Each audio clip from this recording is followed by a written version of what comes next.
reunião do nosso setor do programa de capacitação complementar em endoscopia terapêutica da via biliar e pancreática.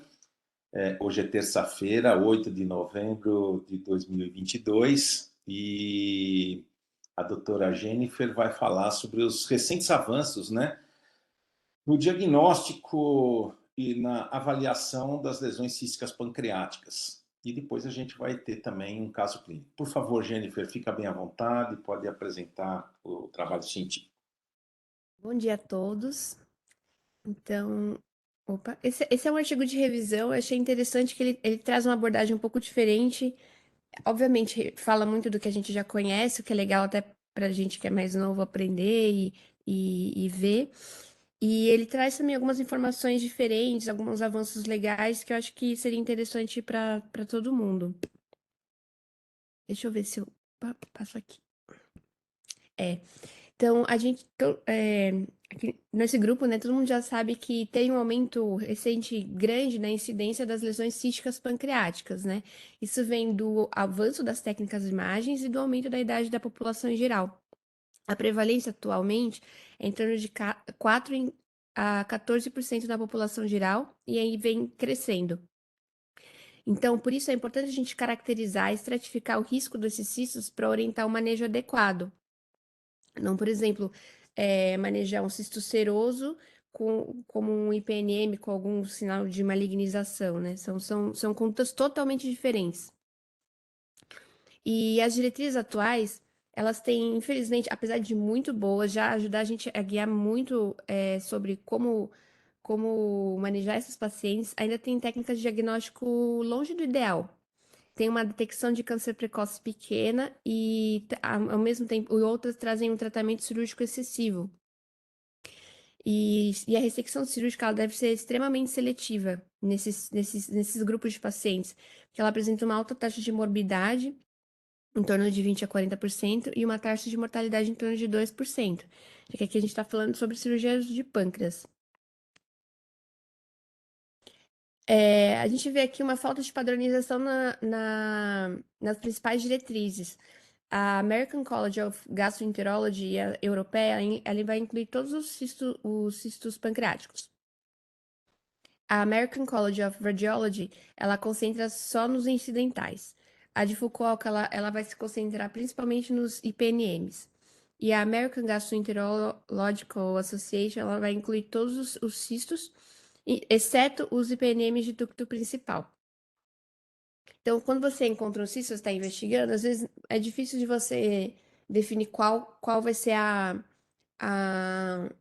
o melhor guideline para abordar aquele cisto específico. Os IPNMs, eles são o tipo de cisto com maior risco de malignização. Os do tipo 1 têm o risco de malignização de 38 a 68%, e os do tipo 2 de 12 a 47%. Então, várias pesquisas abordaram o uso de diretrizes para avaliar esses IPNMs, e em todas elas, no final, acabam mencionando a necessidade de melhoria. Entre os pacientes operados, as diretrizes, elas direcionam a decisão clínica com uma acurácia, sensibilidade e especificidade na água de 2015 de 49 a acurácia, sensibilidade de 23 e uma especificidade de 84,3%. A revisada de Fukuoka, uma acurácia de 41%, uma sensibilidade de 39% e uma especificidade de 43%. E as diretrizes europeias de 2018, uma acurácia de 58%, sensibilidade de 67% e uma especificidade de 45%. Os padrões atuais na avaliação, né, incluem a avaliação com a tomografia computadorizada, geralmente acha incidental, né, ou um primeiro exame para avaliar, seguida da ressonância magnética para melhor avaliação dessa lesão, e a ultrassonografia endoscópica, que você consegue fazer a aspiração por agulha fina do fluido e realizar a citologia, né? E hoje em dia também a histologia. Apesar desse artigo ser recente, ele não cita muito sobre a histologia, o que acho que é uma coisa importante a ser falada também. O objetivo dessa revisão é fornecer uma atualização da literatura recente no manejo desses cistos, com ênfase em novos métodos de diagnóstico. Então, o que ele aborda que seria o ideal, né, a gente ter uma melhor compreensão das características relacionadas à malignidade, para melhorar os critérios existentes e determinar com precisão os riscos associados a cada doença. A radiômica, ela é um braço, é um software que você utiliza nas imagens de tomografia, ressonância, e permite a análise das características texturais derivadas matematicamente de estudos de imagem das imagens de corte transversal. E essas características, elas geralmente vão além da percepção humana. Então, é utilizado ferramentas de extração de características radiométricas, quantifica os pixels individuais e o seu valor na escala de cinza, associado a partir das imagens de corte transversal em um plano temporal e espacial, para criar a impressão do cisto. Então, assim, você consegue identificar melhor heterogeneidade, a, características que a gente geralmente não vai conseguir identificar vendo a tomografia, por melhor que seja o radiologista. Embora os estudos tenham variado na extração de dados radiométricos, esses recursos eles têm potencial para estratificar os cistos pancreáticos, né? Conversei com os radiologistas do Moriá e eles falaram sobre essa técnica que tem realmente um potencial muito grande, mas e que tem vários estudos que mostram que muda de máquina para máquina, então teria que ser feito um protocolo em cada instituição para conseguir ver se realmente tem esse resultado e a partir dele você seguir os parâmetros da sua máquina. A radiômica, então, ela permite a diferenciação de tipos de cistos pancreáticos e a estratificação, e tem trabalhos também mostrando a estratificação de riscos de PNM. Né? Os investigadores, eles aplicaram algoritmos de aprendizado de máquina a recursos radiômicos para classificação automática desses pseudocistos pancreáticos. Em alguns estudos recentes, avaliaram monogramas e algoritmos combinando a radiômica, a morfologia do cisto e características clínicas para poder dar uma melhor previsão diagnóstica. Dmitriev, em seu estudo, ele encontrou uma acurácia de 83,6% na discriminação dos cistos de pâncreas em IPNMs, neoplasias mucinosas, cistoadenomas serosos e neoplasias sólidas. O seu modelo teve 93 a 95% de acurácia na detecção dos IPNMs em específico. Os cistoadenomas serosos, quando avaliado, né, os cistoadenomas serosos versus na identificação entre todos os pseudocistos, ou todos os cistos pancreáticos, foi vista uma sensibilidade de 69 a 95%, com uma especificidade de 71 a 96%. E a radiômica, ela superou as características radiológicas na diferenciação dos cistos mucinosos dos serosos com macrocistos, com uma sensibilidade de 93 versus 74%, e de uma especificidade de 96 versus 80%, e uma acurácia de 94 versus 77%. Aqui a gente vê, então, que ele realmente tem um futuro promissor. A combinação da radiômica com achados radiológicos ou parâmetros clínicos melhorou significativamente a acurácia para distinguir os tipos de cisto em comparação à radiômica sozinha também. Aqui tem alguns estudos que mostram. A maioria desses estudos foi avaliando a radiômica em PNMs e usaram a tomografia computadorizada e incluíram pacientes com a histopatologia cirúrgica como padrão ouro. Então, aqui, né, tem estudos que usaram só os critérios de radiômica, que utilizaram a radiômica junto com a genômica, que chama de genoradiômica, características clínicas do caso associada à radiômica, e características de marcadores do fluido associado à radiômica e à entropia. E aí a gente vê, né, umas taxas de sensibilidade e especificidade muito boas nesses estudos, em todos eles até parecidas. As abordagens tradicionais de diagnóstico incluem a análise do fluido do cisto, né? Tradicionalmente, esse fluido é aspirado pela agulha na ecoendoscopia e é analisado os biomarcadores e feita uma análise citológica. O CEA, em estudos iniciais, né, foi visto que níveis de CEA no líquido do cisto acima de 192 nanogramas por ml mostraram se correlacionar com cistos mucinosos com uma acurácia de 79%. No entanto, alguns estudos mais recentes estimaram que a sensibilidade e especificidade do CEA foi de 63% a 88%, respectivamente, na diferenciação dos cistos mucinosos de não mucinosos. Então, aqui a gente vê diagnósticos errôneos de 35% a 39% dos cistos mucinosos, que é um valor muito grande, e não demonstraram um potencial para correlacionar com malignidade. Já a amilase, foi visto que níveis baixos de amilase têm uma especificidade alta para excluir pseudocisto. No entanto, níveis elevados de amilase demonstraram não ter utilidade diagnóstica. Como resultado, né, a medição da amilase caiu no desuso no diagnóstico desses cistos. A citologia falta sensibilidade para diagnóstico das lesões císticas pancreáticas. Em uma meta-análise com 937 pacientes incluídos, a citologia do fluido do cisto teve 63% de sensibilidade e 88% de especificidade para o diagnóstico das lesões císticas pancreáticas. Em uma outra meta-análise, a sensibilidade e especificidade de 51% e 94%, respectivamente. E teve uma baixa sensibilidade devido a células esfoliadas e normalmente poucas na amostra. Já a glicose, né, ela tem uma boa precisão na diferenciação de cistos mucinosos e não mucinosos. Alguns estudos prospectivos mais recentes forneceram evidências que a glicose no fluido do cisto deve ser considerada para avaliação das lesões císticas pancreáticas. Na baixa concentração da glicose intracística, a baixa concentração da glicose intracística é preditiva de um cisto mucinoso, e as altas concentrações consistentes com um cisto não mucinoso. Então, em 2020, Ribaldoni fez um estudo com 56 pacientes, né?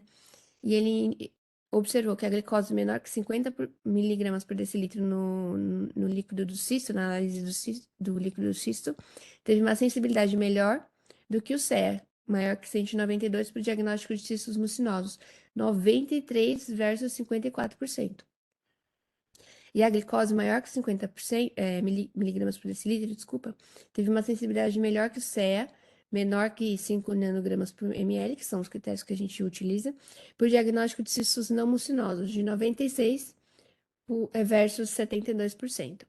Tanto o CEA quanto a glicose intracística apresentaram alta especificidade para o diagnóstico dos cistos mucinosos, de 96 versus 100%.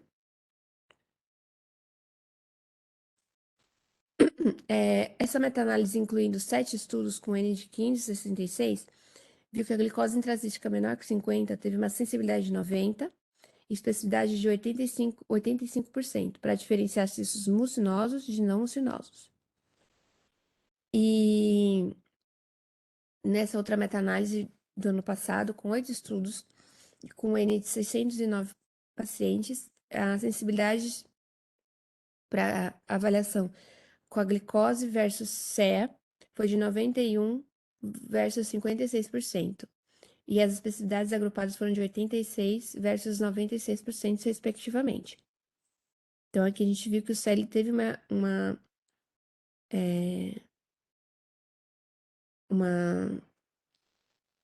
especificidade discretamente maior nessa meta-análise. Teve o teste de baixo, ele é um teste, né, da glicose de baixo custo e tem uma melhor acurácia na diferenciação dos cistos mucinosos e não mucinosos. Então, acho que é uma coisa que realmente vale a pena a gente continuar aplicando no dia a dia. O diagnóstico dos cistos pancreáticos com pequenos painéis de genes e sequenciamento de próxima geração de exomas inteiros é uma metodologia que permite a avaliação das células intactas e o ácido nucleico livre derramado das células dispersas no fluido do cisto. Isso contribui para a classificação dos cistos e a estratificação de riscos de PNM. Tem uma meta-análise, né, que incluiu 6 estudos com 785 cistos e viu que as mutações de Carras e GNAs detectaram cistos mucinosos com uma sensibilidade de 75% e uma especificidade de 99%, com uma acurácia diagnóstica de 97%. Os IPNMs foram identificados com a mutação dupla de Carras e GNAs, teve 94% de sensibilidade, 91% de especificidade e 97% de acurácia. E ainda as mutações incomuns de BRAF e algumas mutações ocasionais de MAP2K1 vão caracterizar aqui um subgrupo, um subconjunto significativo de PNMs que não possuem as mutações para o Carras, indicando que a desregulação do RAS-MAPK é onipresente nesses tumores de PNM. E Singh e seu grupo usaram um sequenciamento de última geração, essa nova tecnologia, para avaliar mutações de DNA associadas à neoplasia avançada e para a estratificação de riscos de PNEs. Eles incluíram 102 pacientes com diagnóstico histopatológico e foi visto que a mutação do TP53, PIK3CA ou o PTN teve 88% de sensibilidade e 95% de especificidade, respectivamente, para o diagnóstico de PNMs com neoplasia avançada. A análise molecular do fluido do cisto por sequenciamento de próxima geração é superior à medição dos níveis do CEA do cisto com uma acurácia superior e traz a capacidade de fornecer estratificação do risco dos IPNMs. No entanto, ela é muito cara e ainda está disponível de uma forma seletiva. Outro método de vanguarda é a endomicroscopia confocal a laser, feito guiado por ecoendoscopia. Ele permite as imagens microscópicas em tempo real do epitélio intracístico em um único plano. Em 2020, o estudo INDEX viu um alto desempenho na diferenciação dos cistos pancreáticos correlacionando com a peça cirúrgica. Uma meta-análise recente com 7 estudos, incluindo 324 pacientes avaliando essas lesões mucinosas e não mucinosas, teve uma sensibilidade e especificidade uma sensibilidade de 85%, uma especificidade de 99% e uma acurácia também de 99%, e um risco combinado de pancreatite aguda pós-procedimento de apenas 1%.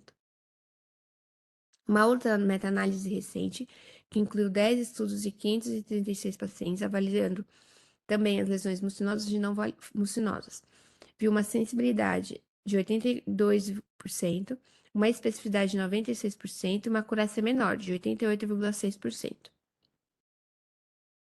Determinar, então, para determinar o potencial e o risco de neoplasia avançada, né, foi visto que a espessura epitelial papilar, visualizada pela endomicroscopia, com uma largura maior que 50 micrômetros, teve uma sensibilidade de 87% e uma especificidade de 100% nesse diagnóstico, na detecção de neoplasia avançada. Então, aqui são alguns sinais, né, da endomicroscopia confocal. Então, sinais de neoplasia avançada, né? Você tem a densidade da papila aumentada e um epitélio mais espesso. Esse geralmente é o sinal principal e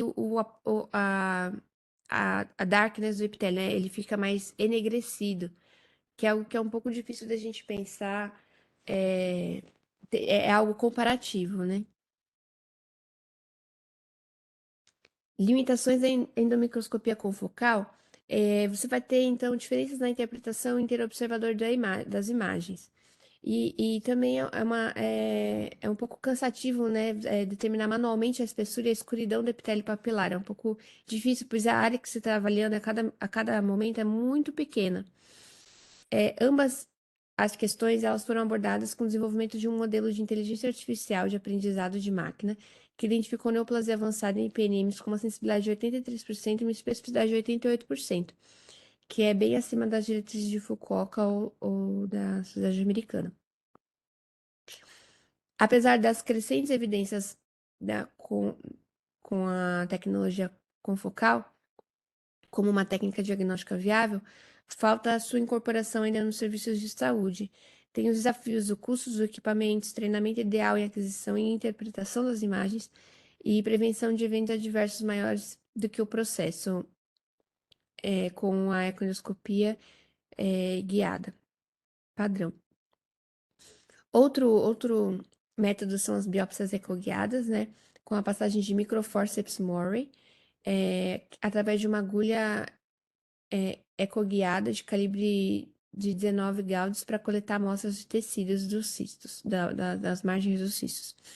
Tasselli avaliou 9 estudos, com N total de 454 pacientes, e viu uma taxa de sucesso técnico de 98%, a acurácia histológica de 86% e o rendimento diagnóstico de 69%, para tipos específicos de cistos pancreáticos.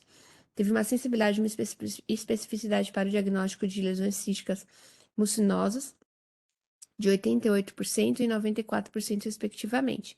A taxa geral de complicações foi de 8,6%, com estudos relatando taxas de 1 a 23%. Isso aqui foi considerado muito alto, né, para realização por um exame diagnóstico.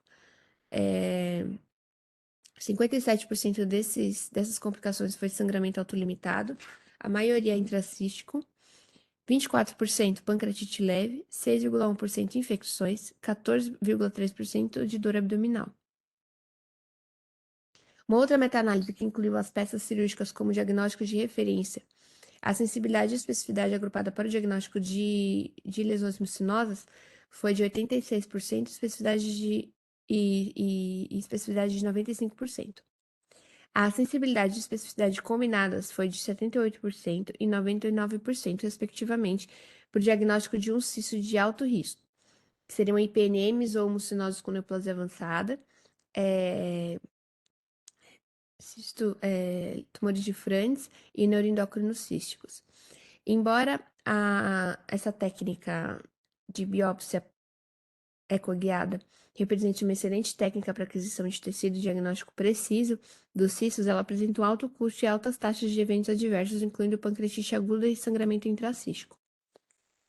Outra técnica também que é possível é o uso de contraste de microbolhas combinado na ecoendoscopia, que eles funcionam como intensificadores do contraste e permitem uma detecção de vascularização dentro dos cistos. Ajuda na diferenciação de pseudocistos de cistos verdadeiros e identificação de módulos murais dentro dos cistos. Apesar de alguns estudos iniciais não relatarem nenhuma melhora em relação à ecoendoscopia tradicional na diferenciação dos cistos, alguns estudos recentes relataram um maior rendimento diagnóstico quando utilizado o contraste de microbolhas, de 96% em comparação com 71% tradicional da ecoendoscopia pura. O uso de contraste de microbolhas auxiliou a detectar lesões pequenas que inicialmente foram perdidas na tomografia com contraste ou na ecoendoscopia.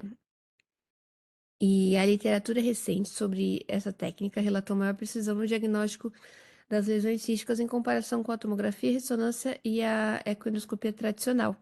Apesar desses resultados serem encorajadores, o contraste de microbolhas ele não ganhou força nesse manejo das lesões císticas.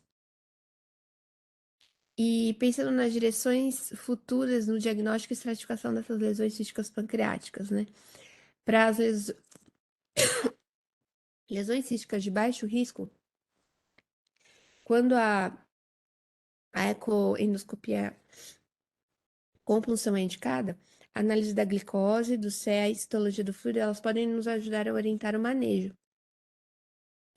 E se a radiômica e a morfologia dos cistos forem indicativas de alto risco, o diagnóstico avançado com outras técnicas, como a análise molecular do fluido do cisto, a microscopia confocal, a biópsia com fórceps, podem ser consideradas com base na experiência do centro e dos endoscopistas. E a taxa de eventos adversos com biópsia com microfórceps precisa ainda ser considerada nesses casos, já que ela é em torno de 8%. Né? Aqui mostra, então, uma pequena ideia do que eles acham que pode ser o futuro na detecção desses cistos e na estratificação de risco. Então, seria a realização de exames de baixa de baixo custo e de baixo intervenção, para você detectar se é de alto ou baixo risco, e a partir daí você utilizar técnicas diferentes na diferenciação desses cistos, né? Então, os que têm menor risco de neoplasia, avaliar o fluido do cisto, se é citologia e glicose, e nos de alto riscos, as técnicas mais avançadas de estratificação de risco. De conclusão, o diagnóstico confiável e precisível dos cistos ainda é um gargalo no manejo adequado dessas lesões. Embora novos métodos diagnósticos tenham melhorado a acurácia, ainda há escassez de estudos multicêntricos prospectivos e a necessidade de entender o papel complementar desses testes. A radiômica, como uma ferramenta não invasiva, ela tem um potencial de estratificação de risco preliminar desses cistos em lesões de baixo e alto risco. A técnica ela tem um potencial de diminuir o uso de técnicas de diagnósticos caras e invasivas em certos cistos de baixo risco. E apesar da disponibilidade de vários métodos diagnósticos, o diagnóstico e manejo de cistos ainda continuam sendo um desafio. As modalidades de diagnósticos mais recentes, elas carecem de dados multicêntricos maiores que dão suporte, e há também a necessidade de demonstrar custo-efetividade quando comparado às técnicas subótimas já existentes e ressecção injustificada cirúrgica resultante de lesões císticas benignas ou indolentes. Além dos diagnósticos, os métodos de vigilância para as lesões de baixo risco também precisam de inovação, já que as ferramentas atuais consomem recursos. Então é isso. Obrigado, Jennifer, por compartilhar com a gente esse trabalho. Na verdade, esse trabalho é um trabalho que mostra uma revisão sistemática, né, de como está hoje o diagnóstico das lesões císticas pancreáticas, né? E ele mostra várias técnicas. Em relação à primeira técnica, que é a técnica da radiômica, né, é uma técnica interessante. Eu já conhecia essa técnica, mas uma coisa que sempre me chamou muita atenção é que os próprios radiologistas nunca acreditaram nela, né? Então, é uma coisa que me chamou sempre muita atenção. Não é uma técnica nova, é uma técnica já que existe há pelo menos alguns anos, né? E que é aplicada, né, através de um algoritmo matemático com um software nas imagens que são obtidas pelos exames de imagem, e mesmo assim a gente não consegue. Quando a gente fala de lesão cística de pâncreas, né, eu acho que o Filadélfio é um cara um patologista que nos ajuda e nos ajuda muito. A verdade é a seguinte, né? Você vê que todas essas discussões de sensibilidade, especificidade, elas giram em torno de dois pontos básicos. Primeiro, é discernir entre uma neoplasia mucinosa de uma neoplasia não mucinosa. Eu não vou aqui citar quais são as neoplasias mucinosas e as não mucinosas, né? Todos vocês sabem. E o outro ponto é identificar neoplasias malignas ou não. E a gente vê que as taxas são muito baixas. Por quê? Porque, na verdade, nós não temos um método, certo? De todos esses que foram apresentados aí, com uma alta sensibilidade, uma alta especificidade para esses diagnósticos, porque não se consegue fazer o diagnóstico classificatório da lesão através da patologia. E aí o que acontece? Aí é que entra o patologista, ou seja, a gente consegue fazer o diagnóstico desde que nós façamos diferentemente do que é propalado pelo mundo, que é a citologia, ao invés de realizarmos a microhistologia. Então, a microhistologia, ela consegue fazer o diagnóstico de certeza, o diagnóstico classificatório. Nós estamos agora, até o Fila está com o texto, né, que ele tá fazendo uma correção, que é a tese da Juliana, né, pena que a Juliana não está aqui, mas para você ter uma ideia, o diagnóstico diferencial de uma lesão não mucinosa com uma lesão mucinosa, com a Procor, por exemplo, está em torno de 90%. Ou seja, muito maior que todas essas técnicas, praticamente maior do que a própria a microcore, né, que é obtida pela pinça Murray. Então, isso é muito importante. Além disso, o diagnóstico da malignidade também está acima de 88%. Ou seja, mostra que os resultados são muito bons quando você consegue tecido. Então, o grande problema da maioria absoluta desses trabalhos é exatamente trabalharem primeiro com citologia. eu vou até falar isso para o Fila me corrija se eu estiver errado, mas eu acho que já está praticamente proibitivo, né? Trabalhar com citologia com os resultados que a gente tem. E eu acredito nos resultados. O Rodrigo, que é o nosso, que é o nosso cirurgião daqui, ele sabe como é tranquilo quando você tem um diagnóstico, ou seja, você não fica preocupado com o paciente, e aí você consegue manejar esse paciente muito melhor. Então, eu quero abrir agora a discussão, né, para que a gente possa discutir a respeito do caso. Filadélfia, se você quiser falar alguma coisa, fique bem à vontade. Eu acho que é importante, né, o seu depoimento em relação a isso. E você, por favor, fica bem à vontade para me corrigir se eu falei alguma sandice aqui, alguma bobagem em relação a isso. Não, acho que não tem bobagem. Eu acho que, basicamente, você está falando da experiência de 30 anos aí, não é? Mais ou menos. Então, o que dá para eu testemunhar é que, assim, o início do nosso trabalho foi com citologia e, assim, virou da água para o vinho, assim, imediatamente a hora que a gente aplicou essa técnica da microhistologia, que é absolutamente simples e barato. Eu não sei por que o pessoal insiste em dizer que o método é caro, é barato, né? Ainda mais do ponto de vista histológico, Muito mais caro, né, filha, ter um patologista dentro da sala de endoscopia, né? É muito mais caro do que isso. para ser o fator de entropia. Quer dizer, a hora que você leva o patologista para a sala, né, que aqui no Brasil, porque fora não é patologista, é citotécnico, fora, né, que são bem formados, por sinal. Não vou tirar o mérito da formação desse pessoal. Agora, se você tiver uma pancreatite, principalmente, vamos exagerar, uma pancreatite autoimune e der uma citologia para ele ver na hora que você estiver trabalhando, vai sair falso positivo. Da mesma forma que se você tiver uma erosão do ducto por um cálculo e você fizer a biópsia disso, na citologia vai sair falso positivo. Quer dizer, então eu acho que é muito bonito você fazer essa listagem toda aí que você fez. Eu acho que é isso. Tudo bem, você tem que chamar atenção para onde a coisa caminha. Acho que sim, a genômica vai ser importantíssima. A inteligência artificial vai ser importantíssima, principalmente com a falta de mão de obra especializada, né? Então, a inteligência artificial vai ter papel, acho que na década ainda, né? Mas, por exemplo, se você pegar uma ectasia ductal cística, que vai ser, de uma forma geral, um cisto mucinoso não neoplásico, o Carrasco está positivo. E aí? Entendeu? Então isso tudo precisa ainda caminhar bastante. E aí, parece até pré-histórico, mas no fim, o método mais simples, que é a histologia, é o que dá a resposta para você tomar conduta. E não é caro, e aí a tua experiência e do grupo aí pode demonstrar que não está tendo risco propalado, né, de efeito adverso na biópsia. Eu acho que a gente tem que, para para não ficar, para ser repetitivo, menos é mais. Eu acho que é isso. Você reúne uma equipe de especialistas e faz o mais simples. Exatamente. E eu queria fazer também colocar aqui mais um pouquinho de tempero nessa situação, que se fala muito, né, do fluido cístico.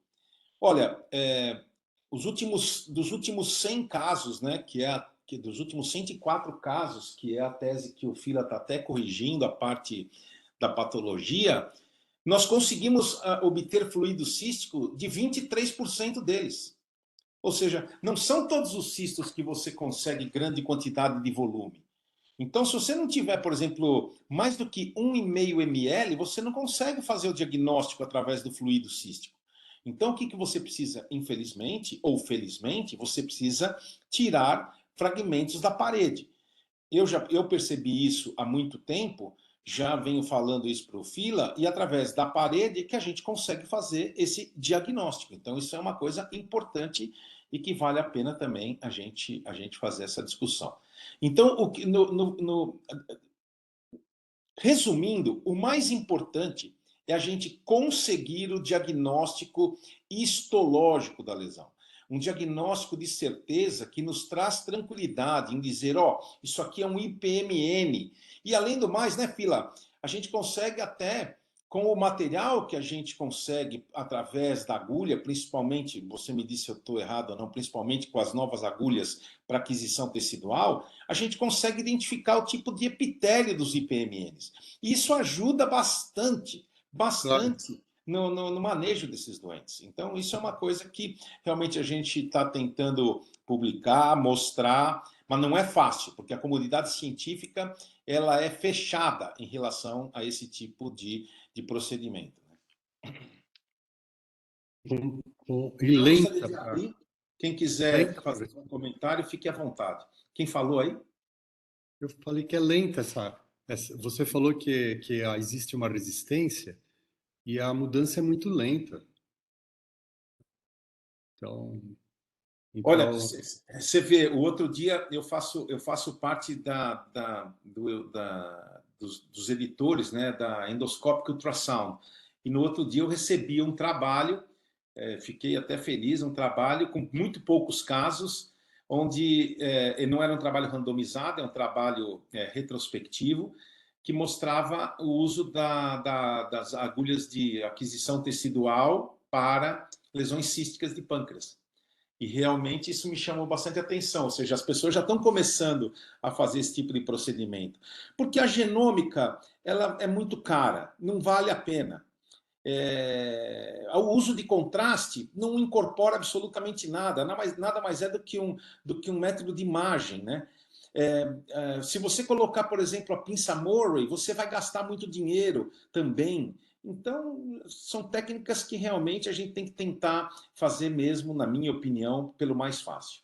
Eu queria abrir a discussão aí, por favor, se alguém tiver algum comentário. O Humberto está quietinho, mas vamos mexer com ele, né? Quem sabe ele discute alguma coisa. Humberto, fica bem à vontade aí.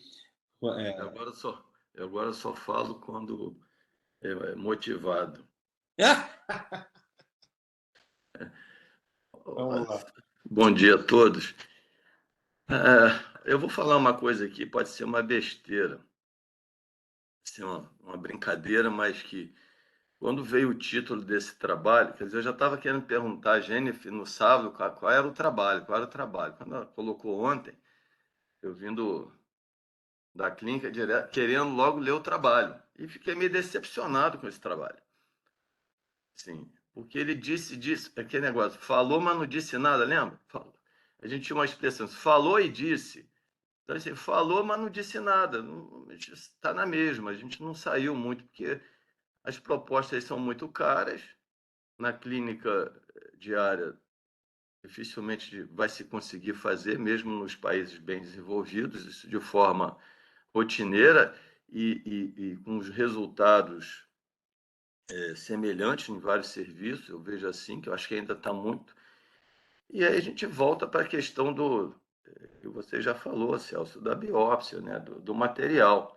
Eu acho que a gente precisa, eu acho que vai acontecer é saber qual cisto funcionar, né, e qual cisto, quando funcionar e como funcionar, tá certo?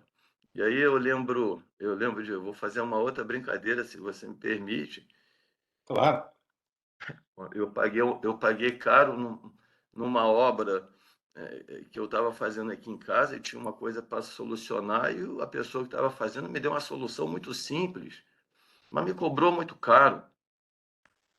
Aí eu pensei, olha, eu não estou entendendo, se você der a solução muito simples, ele disse, mas Aí ele falou assim, eu vou te contar uma história de um navio que encalhou e que esse perder milhões e milhões de dólares, chamou-se um engenheiro novo, ele rodou o navio, pegou uma chave daquela de grife e numa válvula. 3 vezes o navio voltou, desencalhou e não se perdeu o navio. E quando o dono, né, da companhia quis pagar, ele cobrou $100.000. Mas só deu 3 batidas. Mas o problema é onde bater como bater, intervalo de batida e quantas batidas eu vou dar.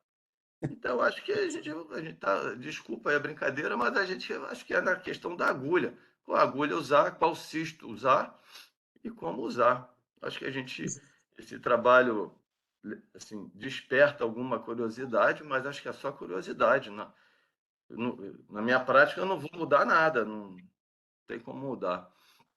Perfeito, é isso aí mesmo. Alguém tem mais algum comentário, por favor? Raquel, Marcos? Bom dia, Celso. Bom dia a todos. Bom dia, Raquel. Bom, pela apresentação da gente, parabéns. Só pelo que nós vimos aí, nós já entramos naquele velho ditado da medicina.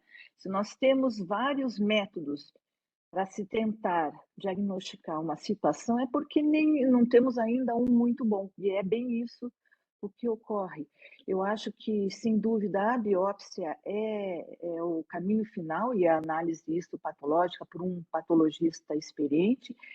E, infelizmente, Celso, eu gostaria de ouvir mais isso em eventos, em congressos que se discute esse segmento de cistos. A gente, às vezes, lamenta não ter esse comentário que vocês reforçam tanto, mas eu concordo com o Humberto, não acrescentou muito esse trabalho, exceto pelo fato de relembrar os vários métodos que estão sendo usados ou foram usados e que nós não temos ainda um caminho bem firme que você com segurança siga. O que eu faço? Eu faço seguimento dos pacientes com ressonância e ecoendo e eu sempre peço para realizar a coleta de material, embora nem sempre o ecoendoscopista faça isso, às vezes ele considera que não tem como, e eu adoraria que sempre fizessem a biópsia e uma análise histopatológica. É isso mesmo, muito, muito bem lembrado, Raquel. Eu acho que esse trabalho, assim, ele simplesmente faz um resumão de tudo aquilo que é possível, mas nem tudo é factível, né? Nem tudo é factível na nossa clínica diária. Então, isso chama bastante atenção, né? E você falou uma frase que é realmente importante, né? Quando a gente tem inúmeras ferramentas diagnósticas, é porque nenhuma delas é muito boa. Isso é realmente fantástico.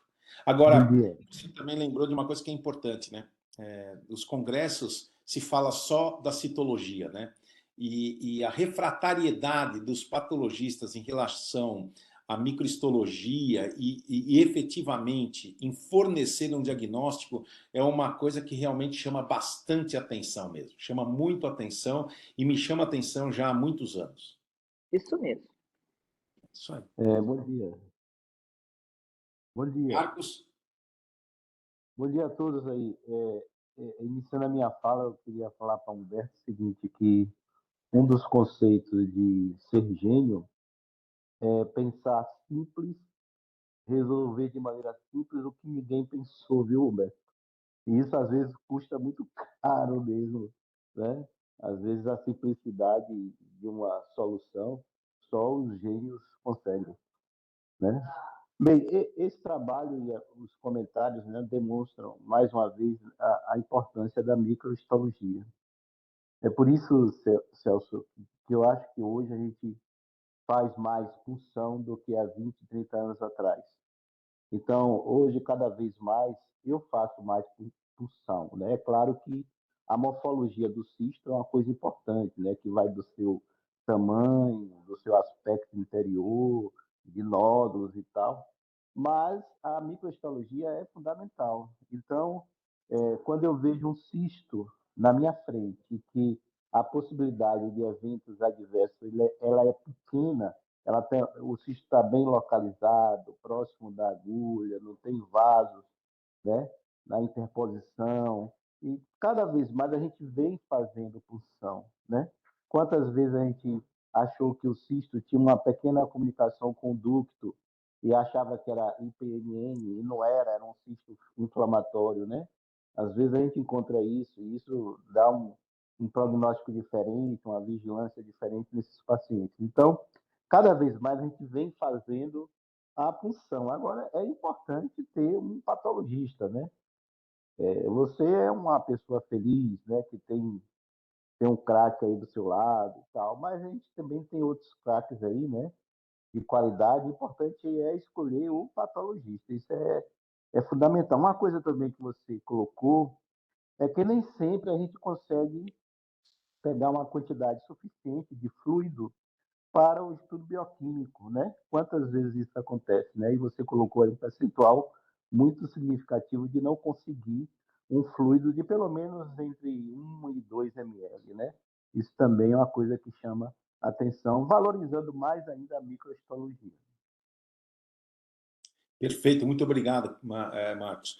Uma coisa importante é que essa taxa de obtenção de fluido cístico é uma taxa que, essa é a minha taxa, né? A nossa taxa do nosso grupo, meu, do Otávio, né? Mas eu posso dizer o seguinte para vocês, isso também já foi relatado por De Jong, né? Num trabalho do endoscopy, que mostrou que realmente a taxa de obtenção de líquido cístico é muito pequena, né? Menos de 30%. E realmente isso dificulta bastante, através do fluido cístico, você fazer esse tipo de diagnóstico. Alguém tem mais algum comentário? Rodrigo? Posso, Ardengue? Claro, Rodrigo. Pô. Vou falar como eu Aliás, encaro. o cirurgião aqui, como de praxe, sempre dá o último comentário, bate o martelo. Vem por último para estragar. Vou falar como eu penso sobre isso, tá? O primeiro fator envolvido é delegação, né? Então, assim, se eu tenho um paciente com uma lesão cística pancreática, a gente vai começar a investigação. Geralmente vem por algum exame de imagem, e eu acho que a ressonância para essas lesões entra como método diagnóstico importante. A partir desse momento, juntando uma ressonância com colangiopâncreatografia por ressonância mais o quadro clínico, a gente vai julgar se esse paciente precisa prosseguir na investigação ou se ele vai ser só observado. O prosseguimento vem através de ecoendoscopia. A gente, então, assim, mais do que você falou, Ardengue, assim, é muito comum a gente ver ecoendoscopia com punção e citologia. Aí eu já olho para aquilo e falo, meu Deus, tipo, eu me interesso muito menos pelo líquido do que pelo tecido, né? E nesse momento a gente vai para a última linha de investigação, que na verdade vem uma delegação de poder, né? Geralmente eu falo com vocês e para mim a última linha de investigação é uma ecoendoscopia com biópsia e uma análise anatomopatológica com fila. Nesse momento, e geralmente a gente discute os casos, né? Então, assim, pede a opinião, né? Então, assim, para mim, nesse momento, você chegou na última linha de investigação. Uma ecoendoscopia bem feita, com uma Procor e uma avaliação anatomopatológica bem feita. E aí, para mim, acabou. Então, assim, com esses dados, eu vou ter que tomar uma decisão. E geralmente essa decisão a gente está delegando o poder diagnóstico a vocês e a gente vai assumir até onde vocês conseguiram chegar como responsabilidade nossa de tomar a decisão final. Eu vou ser sincero para vocês que eu me sinto hoje muito confortável com isso. Então, assim, para mim, o maior drama não é mais o diagnóstico de diferencial do tipo de lesão. O maior, assim, eu acho que a gente já tem um poder de diagnóstico muito bom para esse tipo de lesão. Aí vem o maior drama dessa situação, que na verdade a gente está exercendo uma atitude de futurologia. Eu não quero operar um câncer. Então, se vocês falarem para mim que fez uma biópsia, beleza, a gente tem um câncer, a gente chegou tarde demais. A vida desse paciente mudou, o prognóstico dele se reservou extremamente, ainda sendo um câncer precoce. Então, assim, o que a gente quer tratar? A gente quer tratar uma lesão em que a gente, olhando para o futuro, essa lesão vai ser um câncer. Eu acho que hoje nos resta duas coisas só a fazer. Uma parte da futurologia vai para o fila, né? Então, assim, a anatomia patológica prevendo o que vai acontecer no futuro. É quando o fila vira e fala, essa lesão aqui, essa biópsia desse tecido me mostra um tecido bonzinho. Já teve casos que eu discuti com ele falou, Rodrigo, esquece, tipo, isso não vai acontecer nada, nunca. Se tivesse 50 centímetros essa IPMN, não vai ser nada nunca.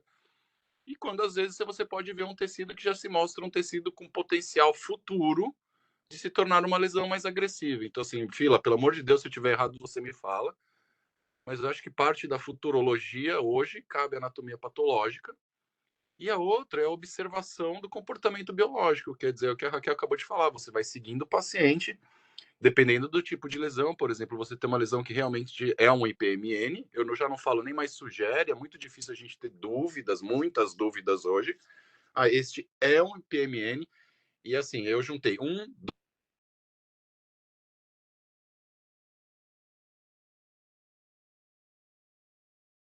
disso, eu acho que nos resta isso. E talvez disso tudo que a Jennifer apresentou, e mais uma vez foi uma apresentação muito competente, eu vou ser sincero com vocês, eu não sei se a biologia molecular um dia não vai ser um desses fatores um pouco mais significativo nessa nossa previsão do futuro. Então, assim, as mutações do GNAS, do CARRAS, isso já está bem descrito para os IPMNs, né? Então, assim, são lesões muito associadas com alterações do CARRAS ou do GNAS, e eles até meio que subdividem em tipos de IPMN de acordo com mutação do GNAS presente ou do CARRAS e tal. Eu não sei se em algum momento a gente não vai ver algum outro marcador molecular que possa nos ser mais um fator para a gente tentar prever o que vai acontecer com essas lesões. Perfeito. Não, Muito tá certo. obrigado, doutor. Oi? Eu vou só fazer a piadinha de mau gosto. No Japão, a palavra final é do patologista, tá? Muito bem, muito bem. Boa, Fila. Bom, mas eu queria pegar esse gancho aí da molecular. Então, novamente, indo pelo mais simples. Não adianta nada você ter uma alteração molecular se você não fizer uma correspondência morfológica, né? Então, deixa eu dar um exemplo do estômago. Tem um monte de pólipo hiperplásico, CARRAS com CARRAS mutado, né? E daí? Ele é um pólipo hiperplásico. Então, no cólon, mais ainda, quer dizer, tem um monte de adenoma de cólon, chamado adenoma de cólon, que é hiperplásico, e o CARRAS alterado. Quer dizer, não adianta nada você desconectar as coisas, né? Da mesma forma que eu não posso desconectar a imagem do ecoendoscopista, que para mim, continua sendo uma coisa só.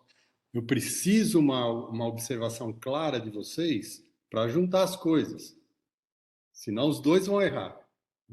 Então, a molecular, sim, vai cada vez mais ser importante, porque ela vai te indicar, possivelmente, aonde você vai entrar com uma terapia-alvo.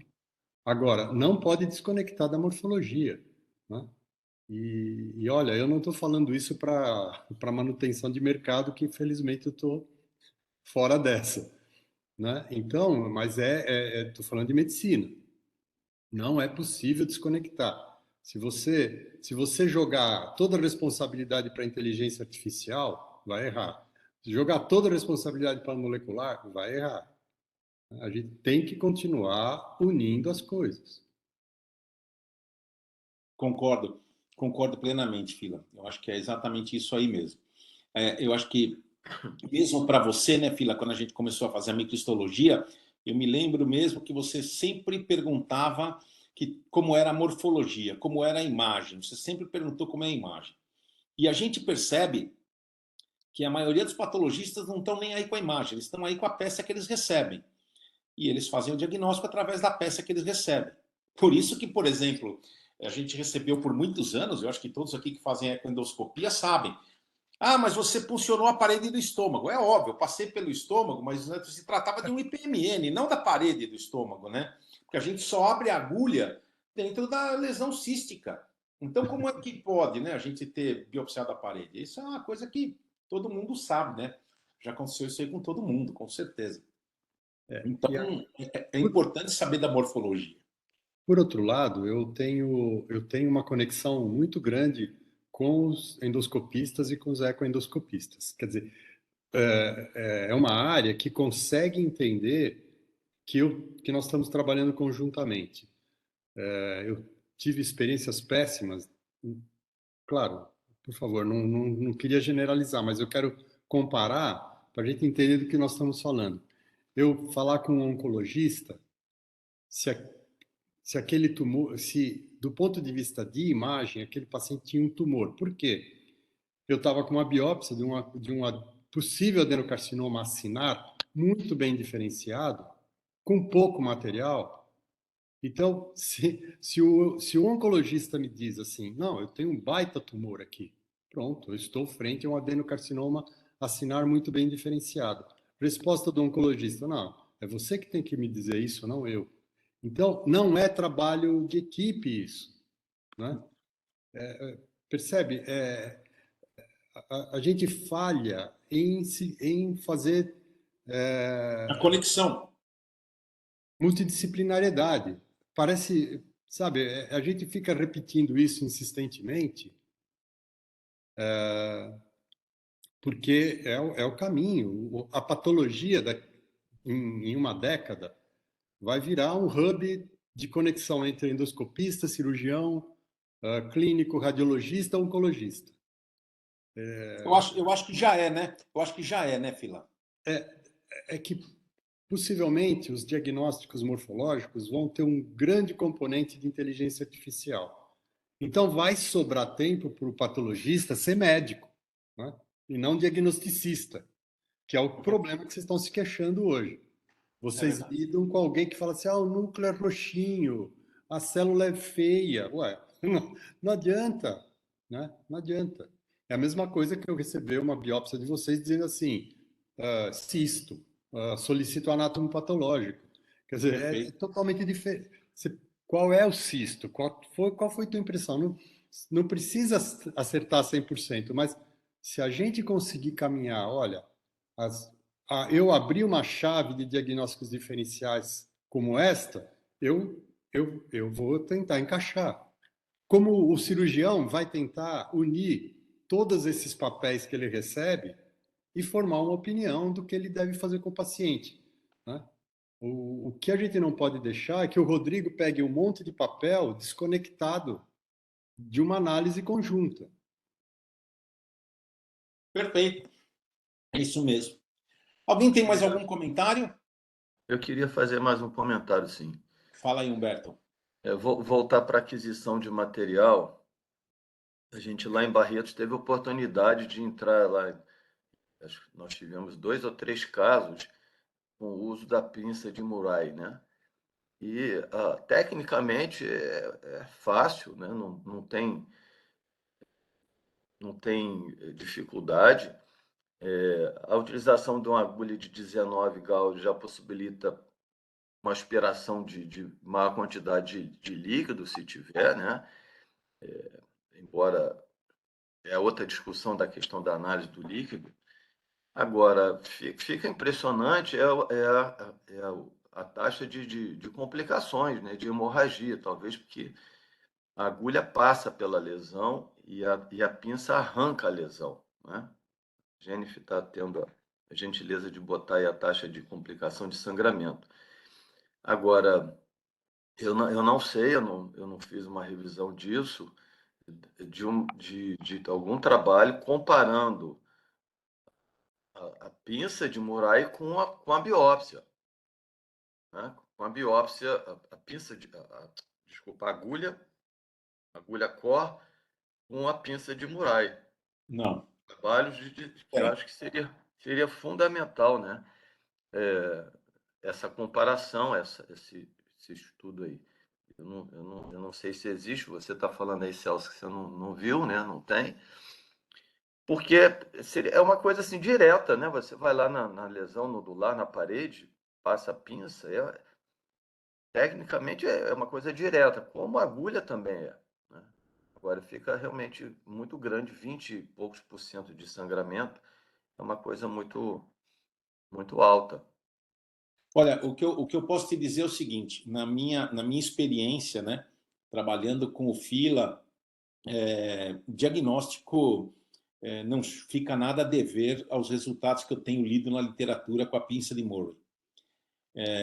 Quando a gente pega a parede mesmo do cisto, você consegue fazer esse diagnóstico. Por exemplo, vocês terem uma ideia, desses 104 casos que a Juliana está levantando, apenas 5 pacientes a gente não conseguiu material. 4 foram negativos e um foi uma cicatriz, uma escara, né?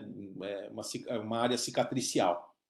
Então, realmente, e todos os outros foram diagnósticos. Então, realmente, a chance de diagnóstico é muito boa com essa técnica. E a gente tenta mostrar isso para a comunidade médica, mas realmente, aquilo que eu falo, você esbarra no conceito da citologia, de que tem que fazer citologia, que tem que fazer isso. Agora, há pouco tempo, nós conseguimos emplacar um trabalho, né, Fila, que foi no Cytopathology. Nós emplacamos um trabalho com a microhistologia, mas eu vou te falar, para vocês terem uma ideia, acho que foi e voltou pelo menos umas 10 vezes as correções, porque o cara queria que a gente colocasse o termo citologia. Eu falei, não, mas não é citologia, é uma microhistologia. E foi uma discussão brutal. O Philadelphia participou disso aí também, não é fácil. Eu queria saber aí se vocês já conseguem ter impressão, se você chega com essa pinça de Murray versus a obtenção habitual de vocês, onde vocês conseguem mais material, porque eu fico com a impressão que uma pinça dessa, ela vai pegar um pontinho do que ela está vendo na luz do cisto, enquanto que com a agulha vocês vão obter mais cordas, não? Sim, então, isso é um outro ponto, né? Nem todos os casos acontece isso, Fila. Agora, a pinça Murray, ela vai num ponto determinado, você pode mudar a direção da agulha e vai num outro ponto. Normalmente você faz de 2 a 3. Eu acho que nesse parâmetro elas são praticamente iguais, né? Okay. Mas você vê, aquele caso mesmo que você mandou para a gente, né, do adenocarcinoma escamoso. Você viu que o core, né, o microcore, tinha praticamente 0,5 centímetros. Igualzinho uma pinça de biópsia, né? Então, uma pinça de biópsia gástrica. Então, é uma coisa realmente que chama bastante atenção mesmo. É uma coisa que nos ajuda a fazer o diagnóstico. 0,5 milímetros. 0,5 milímetros, exatamente. Exatamente, 0,5 milímetros, né? A biópsia gástrica, sim, que é próximo de meio exatamente. Exatamente, não, desculpe. 0,5 milímetros. Ou seja, mas você tem bastante material, né? Muito material, não é pouco. Claro. É isso aí. Alguém tem mais algum comentário? Se ninguém tiver nenhum comentário, vamos passar para o caso clínico. Fernando, por favor, fique à vontade. Bom dia, pessoal. Vou apresentar o caso hoje, tá? Um caso que a gente viu no hospital, uma paciente de sexo feminino, de 35 anos. Ela chegou para a gente totalmente assintomática, tá? Como antecedente, era uma paciente diabética, tá? Em uso de análogo GLP-1, ela estava tomando Ozempic, ela relatou para a gente. Aí ela evoluiu com uma dor abdominal na época, né? Foi em 2020, se não estou errado. E foi achado um cisto na cabeça do pâncreas, tá? Foi um achado incidental, porque o médico que atendeu ela na época pediu um ultrassom de abdômen para investigar aquela dor abdominal dela, tá? Aqui a imagem de janeiro de 2020, tá? Foi achado o cisto, uma imagem nodular hipodensa na cabeça do pâncreas, que foi descrita no lado do ultrassom de abdômen, tá?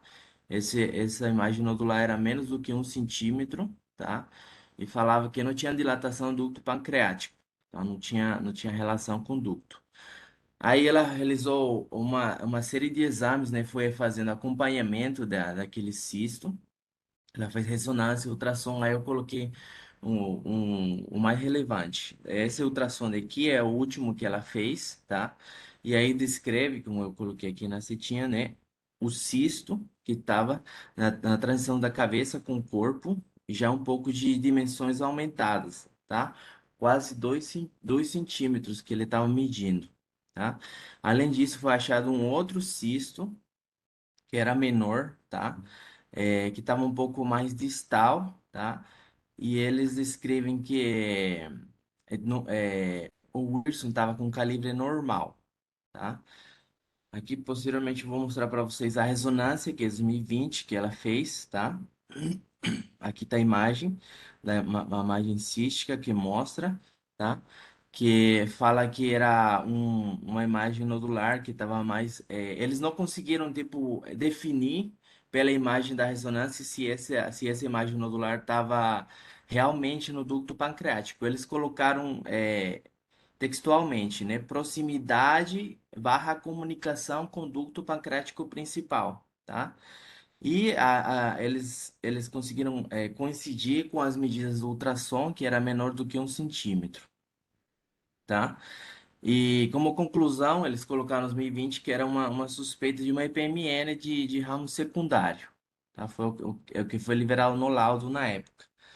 Aqui essa última ressonância dela, que foi esse ano, tá? Aí a gente consegue ver que tem imagem cística, tem múltiplas imagens císticas aqui nesse corte dá para ver, tá? E eles descrevem que cresceu, tá? Aumentou de tamanho. Aqui está 2 centímetros aproximadamente, a imagem cística. E eles voltaram a colocar aquela textualmente, proximidade barra comunicação com ducto pancreático, tá? Aí em 2021 ela tinha feito outra ressonância também, que estava 1,5 aproximadamente. Ou seja, esse cisto cresceu meio centímetro nesse tempo, tá? E na conclusão desse exame aqui de ressonância, eles colocaram igual que o anterior que ele tinha feito, que era um IPMN de ramo secundário, tá? Aí pediram para fazer uma ecoendoscopia com a gente para fazer o diagnóstico dela, tá? Aqui eu coloquei as imagens, aqui tá a agulha, tá? A gente pode ver múltiplas imagens císticas também, anecoica, tá? Foi realizada a punção, tá? Dela, que foi a maior, mais ou menos 1,5 por 1,4, tá? E essa imagem aqui, que é inferior à primeira da esquerda, aqui dá esse aqui é o ducto pancreático principal.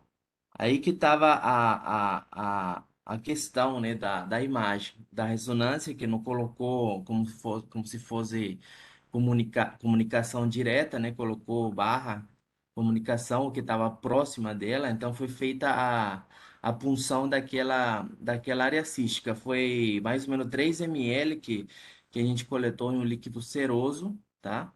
E na conclusão, foi colocado o IPMN interrogado, o cisto adenomaceroso interrogado, né? Não sei se vocês têm algum comentário, alguma dúvida antes de passar para a patologia. Não, quero ouvir o que o Otávio achou.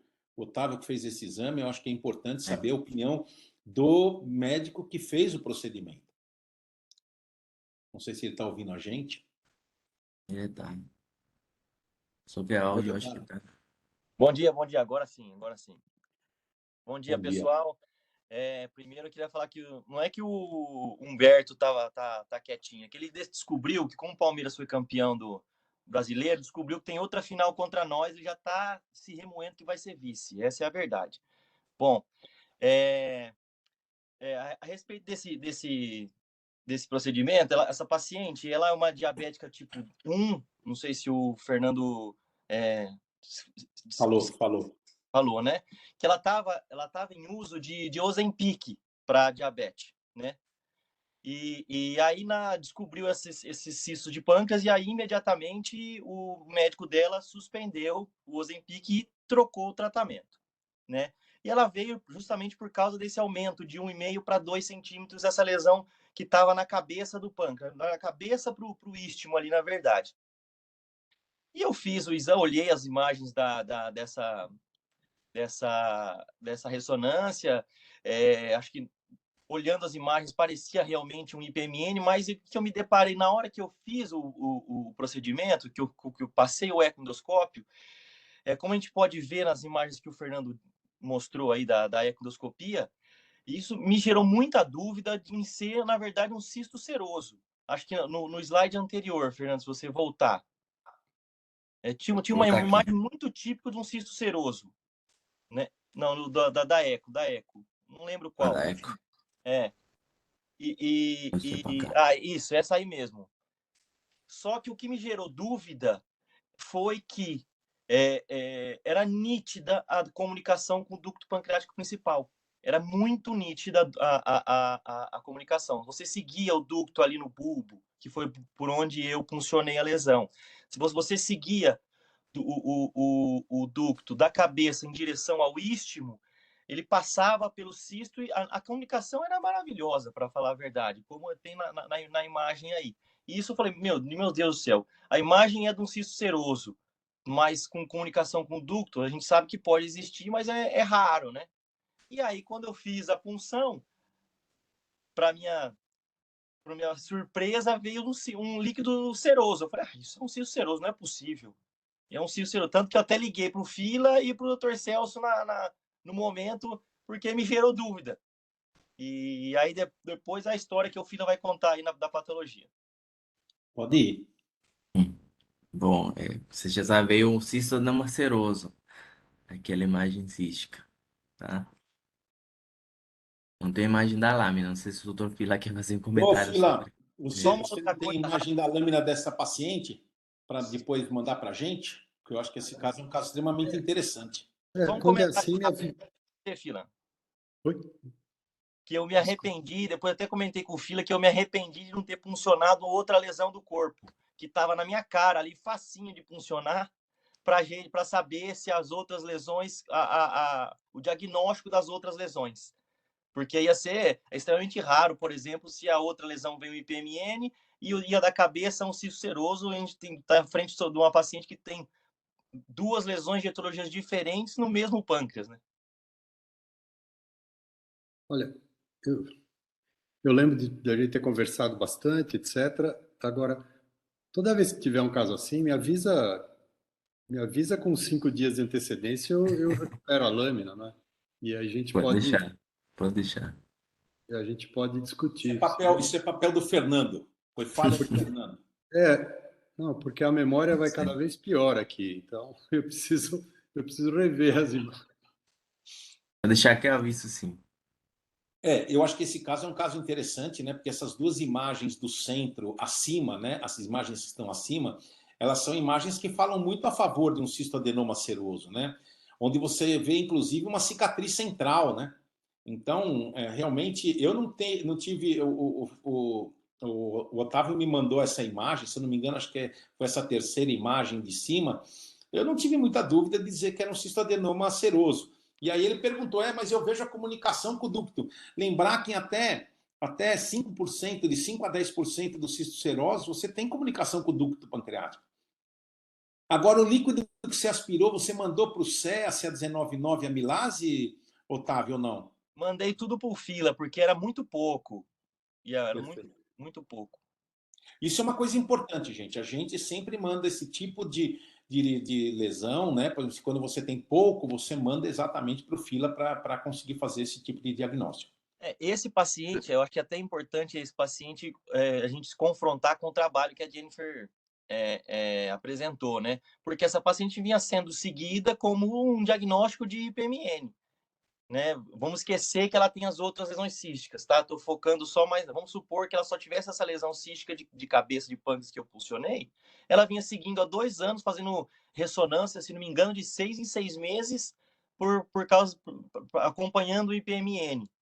E quando não é um IPMN, é um cisto seroso que, enfim, já sabemos que não precisa nem de acompanhamento praticamente.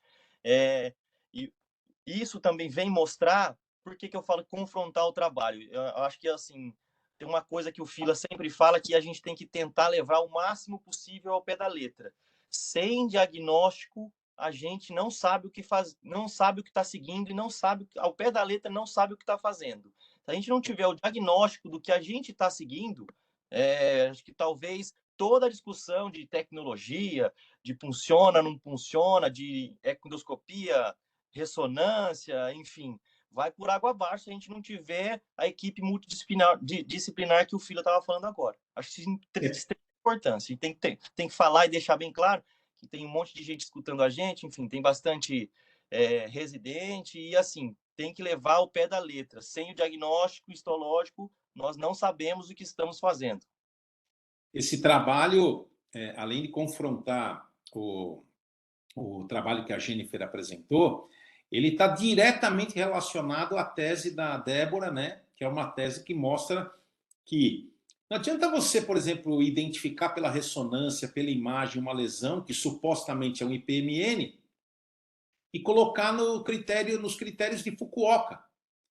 Então, você vê como é importante você identificar a lesão ou pela toma ou pela ressonância, imediatamente enviar o paciente para a ecoendoscopia, caso seja possível a biópsia, fazer a biópsia e ter o diagnóstico. Uma vez tendo o diagnóstico, você vai ver que você vai evitar muitos pacientes que são operados necessariamente e vai indicar com maior precisão o procedimento operatório. Por isso que esse caso mostra exatamente aquilo que eu falo há muitos anos. Ou seja, você tem que basear o seu algoritmo, quer seja Fukuoka, quer seja AGA, quer seja europeu, você tem que basear exatamente nesse tipo de achado. Ou seja, faz o diagnóstico primeiro, histológico, depois você enquadra nessa avaliação. Isso reforça mais ainda meu arrependimento de não ter funcionado a lesão do corpo. Reforça mais ainda. Bom, isso é uma outra crítica que eu ia te fazer.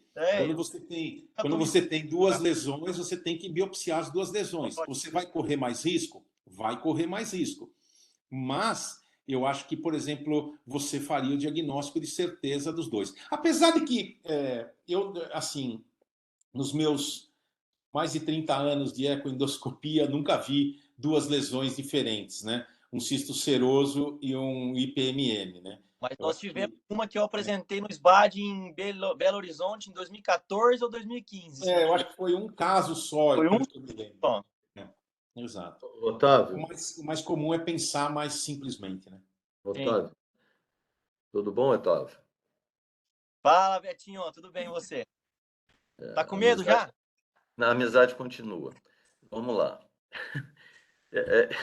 Esse caso aí exemplificou bem, né? Vocês já comentaram aquilo que eu falei no início, quer dizer, quem puncionar, quando puncionar e como puncionar. Então, assim, como puncionar, vamos no último, como puncionar. Talvez realmente faltou o diagnóstico nessa linha ao pé da letra, faltou o diagnóstico da outra lesão. Né?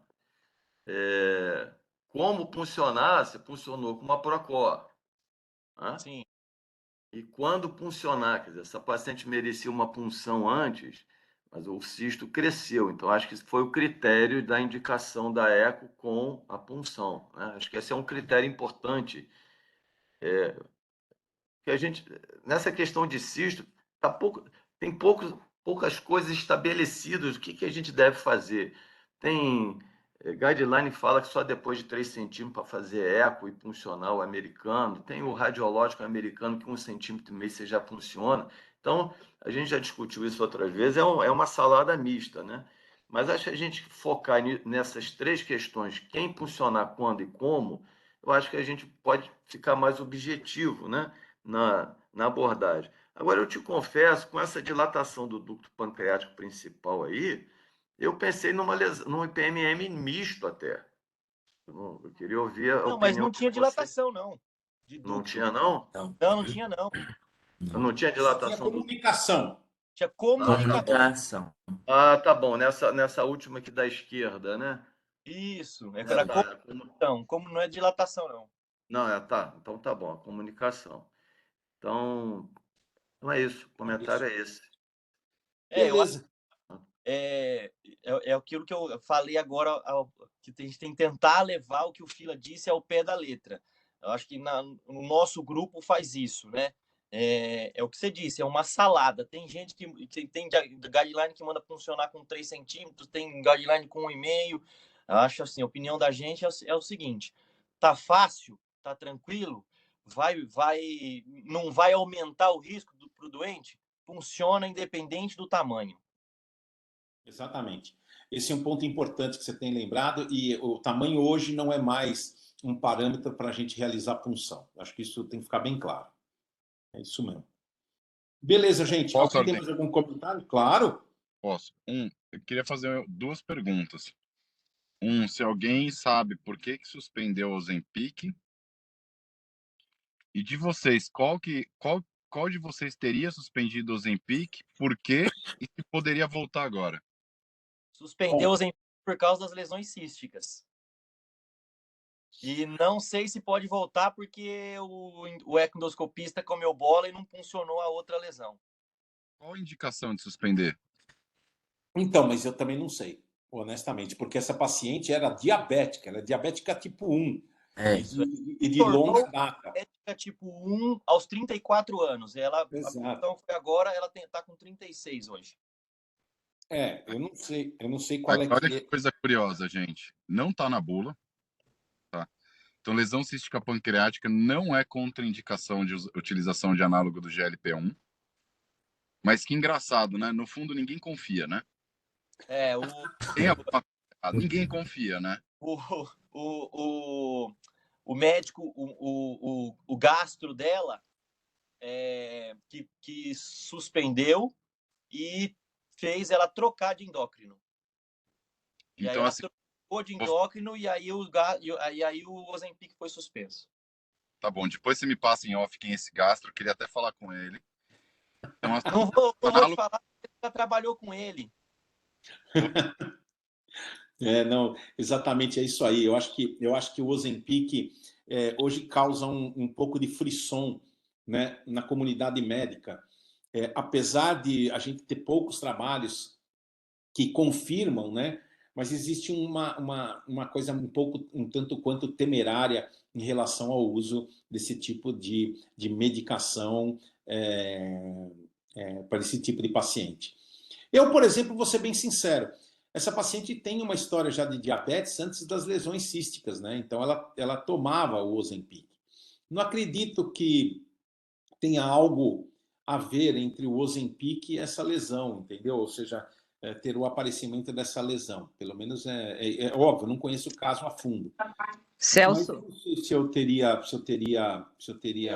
Eu tive a curiosidade de perguntar, desculpa, Raquel, rapidinho. Eu tive a curiosidade de perguntar para ela se ela já tinha feito algum exame de imagem antes de ser diagnosticado com diabetes. E ela disse que não. Então ela descobriu pela diabetes, foi fazer os exames, enfim, e aí descobriu que ela tinha lesão cística. Então não sei te falar, nem ela sabe falar se ela já tinha essas lesões ou não. Raquel. eu tenho essa opinião também, acho que não tem nada a ver o Ozempic, eu sei que há esse medo. Eu vou dar a experiência do grupo de endocrinologia daqui, inclusive com colegas que têm uma experiência vasta e a gente tem muita confiança na visão deles. Esta associação, eu não tenho esse medo como eu vejo que muitos colegas têm. Eu acho que não tem nem nada a ver e os trabalhos estão demonstrando isso, Celso. Eu também concordo com você. Mas eu vou te dizer, eu tenho uma pulga atrás da orelha. Posso falar minha opinião, então? Claro. Não tem nada a ver a origem dos cistos com a utilização do Ozempic. Pacientes com diabetes são pacientes com risco de câncer elevado de pâncreas, muito maior do que a população, isso não há dúvida. Fazendo um link com a apresentação da Jennifer, né? E também lembrando o que o Fila falou, simplesmente você ter alteração do Carras não significa que é câncer.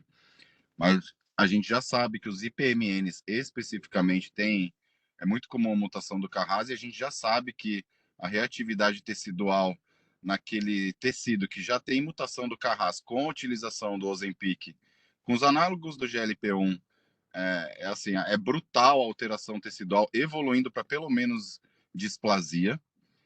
Então, assim, eu não sei, neste caso específico de IPMN, o quão seguro é a utilização dos análogos do GLP-1. Existem muitas publicações já, e todas falam que agora até reduz o risco de câncer. Por outro lado, a gente já tem dois recalls formais no FDA para reavaliação do risco de câncer na pancreática na utilização dessas drogas. E provavelmente está relacionado com isso mesmo, que muitos trabalhos patológicos já mostraram a reatividade tecidual do análogo do GLP-1 em tecidos com pré-ativação do Carras, com evolução para displasia. Então, acho que essa que é a grande jogada. Eu acho que esse é o medo desse colega nesse caso, do qual eu vou ser sincero para vocês, eu ainda compartilho um pouco desse medo. Eu não sei, é um medicamento que vale bilhões, né? Todos os análogos do GLP-1 no mundo hoje. E acho que o interesse da indústria é realmente mostrar que esse medicamento é seguro. Só vou fazer uma parte muito rápido para vocês. Final de semana passado, eu levei pela primeira vez os meus filhos no aquário de São Paulo. E aí eu tava andando lá, de repente eu vi um bicho meio escondido, tal, olhei e falei, meu, não acredito. Tem um monstro de gila no aquário de São Paulo. Eu ponho no grupo para vocês depois a foto do lagarto que está no aquário de São Paulo. E aí tem um painelzinho eletrônico lá que eles falam sobre os animais, né? E lá tá dizendo, numa das partes do painel que passa, que é da saliva do monstro de gila que se tirou essa classe de medicamentos. Não é fácil. Tirei foto, Ardengue, é meio aquário de São Paulo. Né? É isso aí. Bom, gente, alguém tem mais algum comentário? Perfeito. Bom, eu quero agradecer mais uma vez a presença de todos nessa reunião. A gente vai se ver na próxima terça-feira. Infelizmente, a gente já está praticamente no horário. E eu quero desejar a todos também uma boa semana. Então, até terça-feira que vem, onde a Jennifer vai nos apresentar também um outro artigo. E o Fernando, né, tem que pedir para o Dr. Filadelfo para ele mandar as imagens dessa paciente, né, para você mostrar. Você já começa na próxima semana com as imagens, né? E o Fila sempre nos proporciona imagens maravilhosas desse caso. Um abraço para todos vocês e até a semana que vem. Bom dia. Boa semana para Tchau, Boa tchau. semana. Um abraço para vocês.